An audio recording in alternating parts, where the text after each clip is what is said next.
Hello investors, research pyretic में आपका as usual स्वागत है। तो आज हम डिस्कस करने वाले हैं गोल्ड के अपडेटेड न्यूज़ पर, जहां ट्रम्प के रेसिप्रोकल टैरिफ अनाउंस करने के बाद गोल्ड प्राइस में जबरदस्त उछाल आया है। जहां 3 अप्रैल को 10 ग्राम का सोना 91,000 रुपए को पार कर दिया है। अगर India Boolean and jewellers association के मुताबिक गोल्ड को 3 अप्रैल को एमसीएक्स पर देखें तो लगभग 91,205 रुपए प्रति 10 ग्राम पर ट्रेड हो रहा था, जिससे पता चलता है कि इस तरह के अनसर्टेनिटी के अनाउंसमेंट के बाद गोल्ड एकदम तेजी से इंक्रीज होता है। अब क्वेश्चन ये आता है कि इन्वेस्टर्स अब क्या करें। यूएस प्रेसिडेंट डोनाल्ड ट्रंप की ट्रेड पॉलिसी अनाउंस करने के बाद ग्लोबल मार्केट में कंफ्यूजन क्रिएट होता दिख रहा है, जिससे मैक्सिमम कंट्रीज को प्रॉब्लम हुआ है और स्टॉक मार्केट में भी काफी हलचल देखा गया है। क्योंकि 3 अप्रैल को सेंसेक्स को देखे तो 76,295 पर ट्रेड कर रहा था और निफ्टी 50 23,250 पर ट्रेड कर रहा था, जो कि दोनों अपने लास्ट ट्रेडिंग सेशन से लॉस में ही बंद हुए हैं।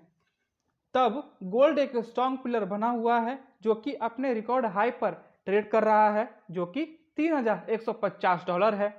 और यह इसलिए पॉसिबल हुआ है क्योंकि इकोनॉमिक कंसर्न्स बढ़ रहे हैं और ट्रम्प के एग्रेसिव टैरिफ स्टैंड से बढ़ते ट्रेड टेंशन ने फाइनेंशियल इनस्टेबिलिटी को बढ़ाया है, जिससे इन्वेस्टर्स अनसर्टेनिटी के अगेंस्ट गोल्ड की तरफ अट्रैक्ट हो रहे हैं।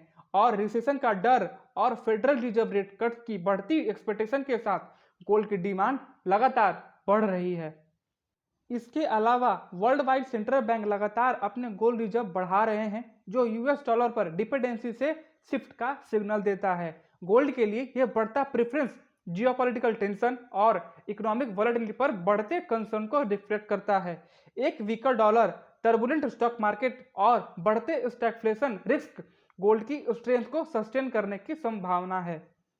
हमने जिस रेट के बारे में अभी डिस्कस किया है वो 24 कैरेट गोल्ड के बारे में डिस्कस किया था, जो कि 100% प्योर फॉर्म होता है, जिसमें किसी और मेटल का ट्रेस नहीं होता।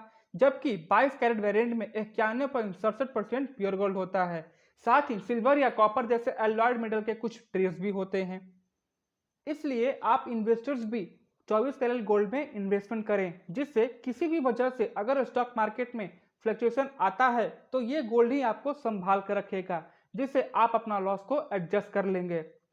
और आपने एक बात गौर किया होगा कि स्टॉक मार्केट में जब भी लॉस होना शुरू होता है तब एमसीएक्स गोल्ड बिना कोई फिक्स रेट से इंक्रीज होता है, जिससे ये एज्यूम करना मुश्किल होता है कि गोल्ड कब और कितना रिटर्न देगा।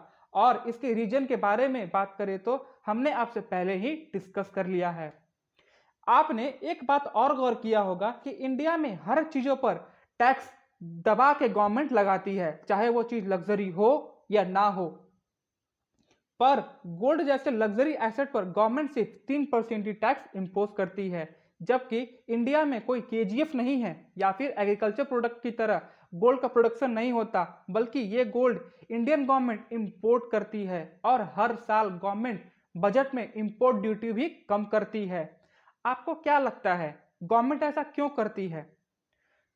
तो गवर्नमेंट इसलिए ऐसा करती है ताकि गवर्नमेंट अपने गोल्ड रिजर्व को इंक्रीज कर सके, जिससे वर्ल्ड में इंडिया की वैल्यूएशन मेंटेन रहे या फिर अगर कोई सिचुएशन आती है तो उसको फेस कर सके। तो जब गवर्नमेंट ऐसा कर रही है और टैक्स भी कम है तो फिर आप किसका वेट कर रहे हैं? अगर आपने लास्ट 2024 के दिवाली के टाइम गोल्ड के प्राइस को देखे होंगे तो तब 24 कैरेट गोल्ड के प्राइस लगभग 75,000 से 80,000 तक पहुंचा हुआ था और अब 91,000 हो गया है।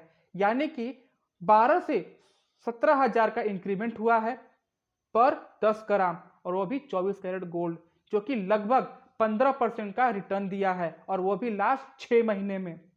तो गौर कीजिए और कमोडिटी में भी इन्वेस्टमेंट करने का प्लान करिए, नहीं तो इस तरह की सिचुएशन में आपको बड़ा लॉस झेलना पड़ सकता है। मान लीजिए आपने 1.5 लाख का फोन बाय करने की बजाय 15,000 का फोन ही बाय किया और बाकी पैसा कमोडिटी में इन्वेस्ट कर दिया, यानी कि गोल्ड में भी इन्वेस्ट कर दिया। इससे प्रॉफिट ये होगा कि जब 1.5 लाख का फोन टूटेगा या फिर कोई प्रॉब्लम होता है तब हार्ट अटैक जैसा फील होता है और 1.5 लाख का लॉस तो हुआ ही, ऊपर से रिपेयरिंग कॉस्ट भी अलग से ऐड हो जाएगा, जो कि लगभग 2 लाख तक फोन का प्राइस पहुंच जाता है। पर अगर आप वही 15,000 या 20,000 का फोन बाई करते हैं और बाकी अमाउंट का गोल्ड बाई कर लेते हैं, तब अगर मान लीजिए गोल्ड टूट जाता है या फिर कोई प्रॉब्लम हो जाता है शेप में, तो जब आप सेल करिएगा तो वो आपके बाई प्राइस से बढ़कर ही बिकेगा। तब आपको खुशी होगा और एहसास होगा कि 1.5 लाख का फोन ठीक नहीं था, बल्कि 15,000 का फोन ही ठीक था और 1,35,000 का 20 ग्राम का सोना ही अच्छा था। और अगर 20,000 का फोन में प्रॉब्लम आता है तब रिपेयरिंग कॉस्ट भी लो होगा, जो कि गोल्ड को सेल करने के बाद जो प्रॉफिट होगा उसमें रिपेयरिंग कॉस्ट का लॉस एडजस्ट हो जाएगा, जिससे या तो आपको नो प्रॉफिट नो लॉस होगा या फिर प्रॉफिट ही होगा। यही चीज आप स्टॉक मार्केट में भी अप्लाई कर सकते हैं। अगर आप स्टॉक्स को खरीदे और इससे लॉस हो गया और आपने अलग से गोल्ड में भी इन्वेस्ट किया हुआ है, तो आपका जो लॉस होगा वो गोल्ड के प्रॉफिट में एडजस्ट हो जाएगा, जिससे आपको या तो नो प्रॉफिट नो लॉस होगा या फिर प्रॉफिट ही होगा। So think about investment in gold my dear investors. आगे बढ़ने से पहले आप सभी इन्वेस्टर्स के लिए एक इंपॉर्टेंट अनाउंसमेंट है। अगर आप इन्वेस्टर्स को लग रहा है कि आप जो स्टॉक्स बाय कर रहे हैं और वो स्टॉक्स अच्छा प्रॉफिट जनरेट नहीं कर पा रहा है, तो इस प्रॉब्लम का सॉल्यूशन लेकर आया है आपका होस्ट ऋत्विक, जहां SEBI registered research analyst guidance में आप ट्रेडिंग करके अच्छा प्रॉफिट एक्सपेक्ट कर सकते हैं। तो आप हमारे ईमेल आईडी पर अपना कॉन्टैक्ट डिटेल सेंड करिए, उसके बाद हम आपको रीच आउट कर लेंगे और आपके सारे प्रॉब्लम का सॉल्यूशन प्रोवाइड करेंगे। तो जल्दी से हमारे ईमेल आईडी पर अपना कॉन्टैक्ट डिटेल सेंड करिए और SEBI registered research analyst guidance में ट्रेडिंग करिए। अगर आपको ये न्यूज़ अच्छी और इन्फॉर्मेटिव लगी हो तो हमारे चैनल को सब्सक्राइब, वीडियो को लाइक शेयर जरूर करें, जिससे आपको इन्फॉर्मेटिव अपडेट सबसे पहले मिले, जिससे आप हमेशा अपडेट रहें। Thank you for watching research by Ritwik. Next update के साथ अगले वीडियो में आपसे फिर मिलेंगे।